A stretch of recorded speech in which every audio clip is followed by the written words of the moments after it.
You know,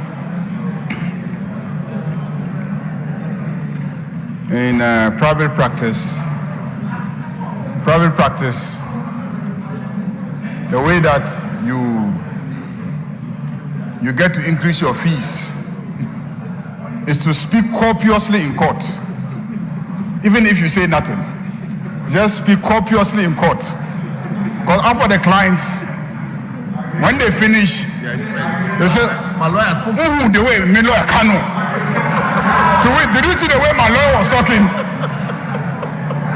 The other lawyers in the courtroom know that he said nothing. And I'm saying this because I have listened to all that my friends on the other side have said, and I cannot hear anything. I cannot hear anything. And the reason why I say I cannot hear anything is simple. We all know that under the NPP, in 2020, you brought a bill to this house, ostensibly to revise the Security and Intelligence Agencies Act, the existing law then. Mr. Speaker, in the process, you enacted an office, which is the office of the Minister for National Security. And you enacted the office and therefore impliedly made it a permanent existence.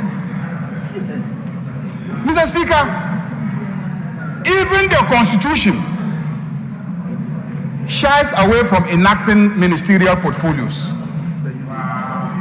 Apart from the Attorney General, no minister is enacted by legislation. Ministries are created by executive instruments, and then that necessitates the appointment of a minister to be responsible for that ministry.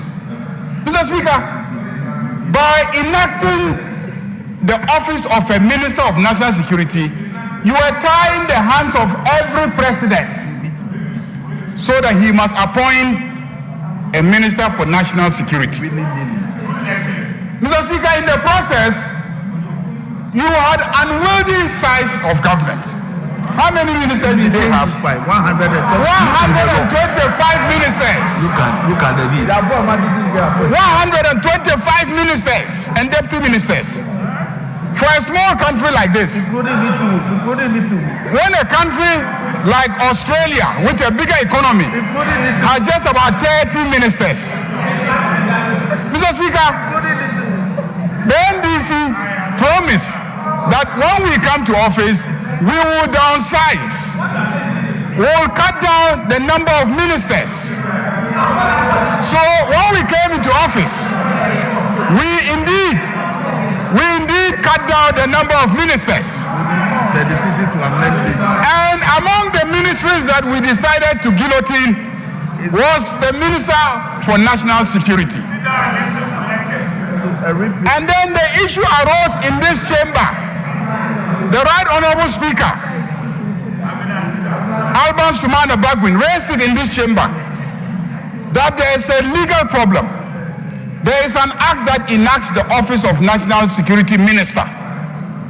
So we cannot appoint ministers and there will be no Minister for National Security. So the fundamental thing about this bill is to revise the existing legislation and take out the imposition of a Minister for National Security. Under President. That is the fundamental objective of this bill. Take the bill and go through it properly, and you will see that all that the bill is seeking to do is to abolish the office of Minister for National Security and the functions assigned to the Minister for National Security and the establishment of the Inter-Ministerial Council for National Security. Because all these three main items They are not. They are not. Mr. Speaker, so that's the idea that we are pursuing, which is taking out the office of Minister for National Security. Mr. Speaker, if we do that, we will essentially be reverting to the legislation that existed before Act 1030 was enacted.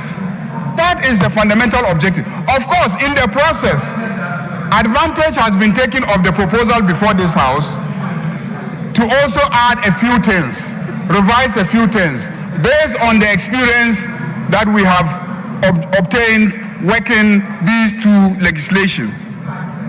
So, Mr. Speaker, I am surprised that the impression is created that there's something wrong being done, and then we don't know what we're about, and the bill is inadequate, and there's nothing wrong. There's everything wrong with enacting an Office of National Security Minister.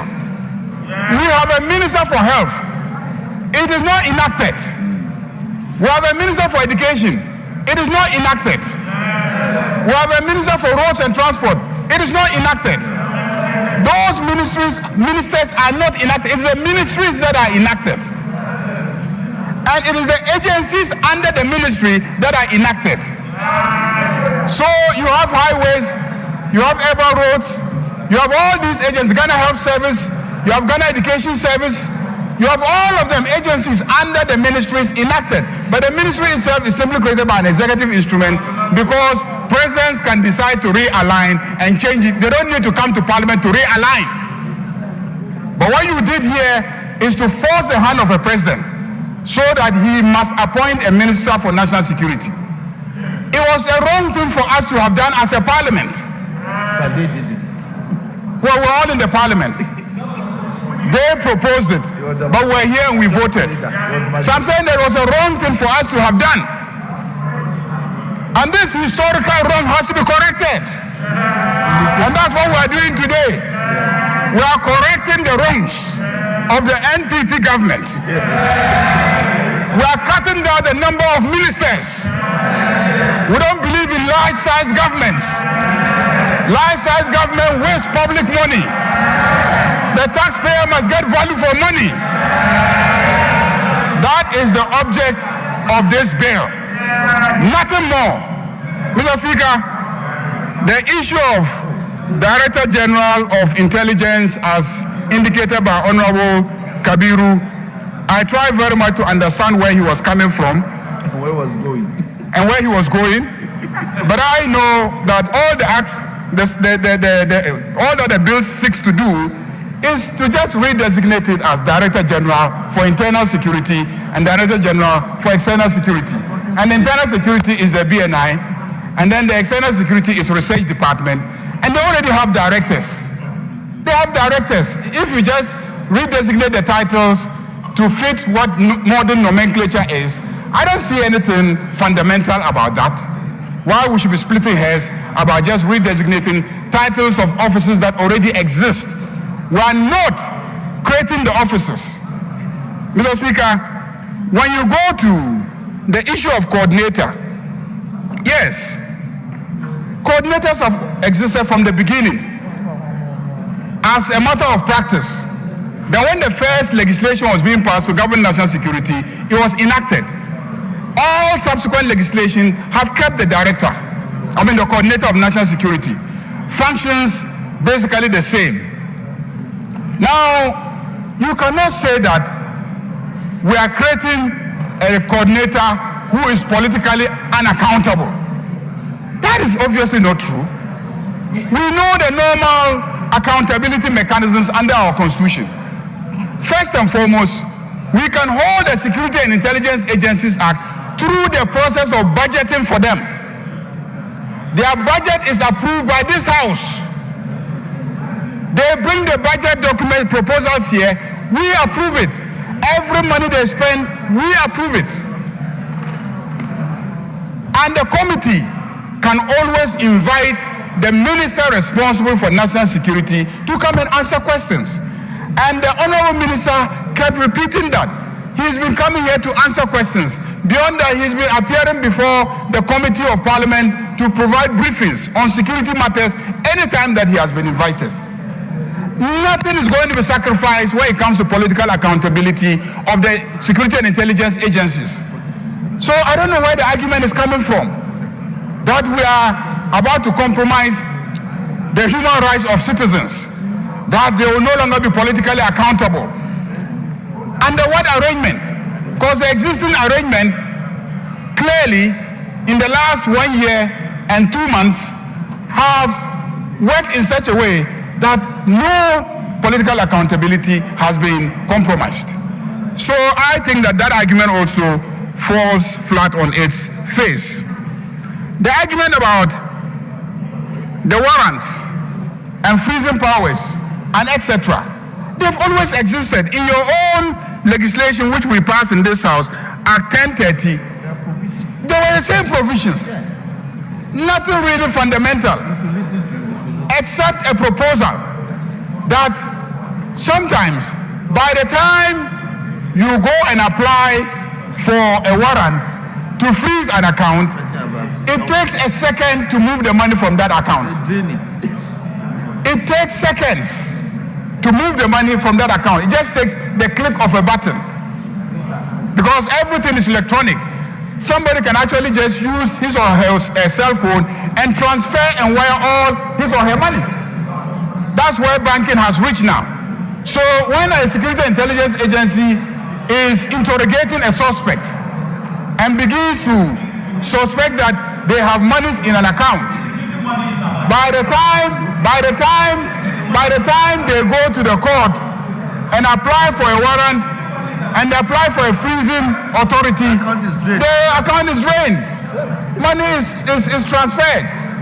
And so there is a suggestion that at a certain level in the leadership of the intelligence agencies, they should be able to authorize such actions and then within a week go to court for court to confirm it or to set it aside. In the West, yeah, the same provisions in the West. We have the same thing in the Office of Special Prosecutors Act.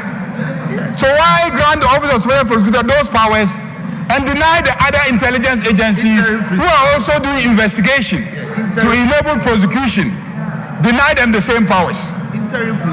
So there's no real threat or danger.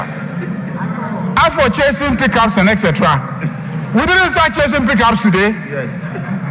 I know colleagues on this side who are ministers of state who were stopped in public and their cars seized from them. Yes. It happened. Under his leadership. I'm not saying that it is right.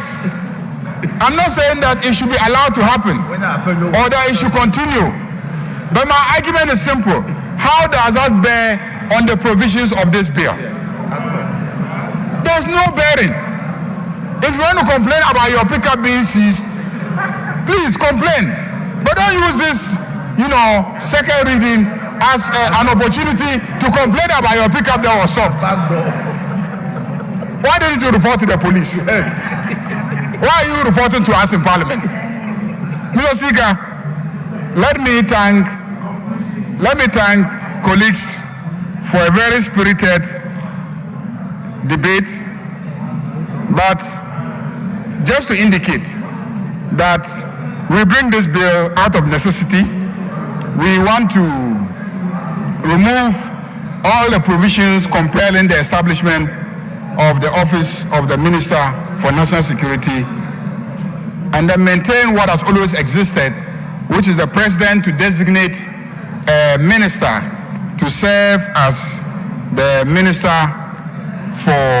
to exercise oversight over the security and intelligence agencies, and then through that person, this Parliament can hold that whole sector accountable. Mr. Speaker, I think that this is commendable. The report effectively captures the issues. They've considered many things that have been debated. The issue of members of Parliament being on district and municipal security committees were considered. I'm a member of the committee, the minority leader is a member of the committee, and very strong arguments were made why we should not have members of Parliament sitting in the district and Municipal Security Council. People have different views about that, but I think that as a committee, from what I see in the report, the conclusion is not to encourage a thing like that. Mr. Speaker, on that note, I want to thank the Minister for moving the motion and the Chairperson for seconding and presenting the report, and urge members to vote adopting this report. Thank you very much, Mr. Speaker. Honourable members, at the conclusion of the debate,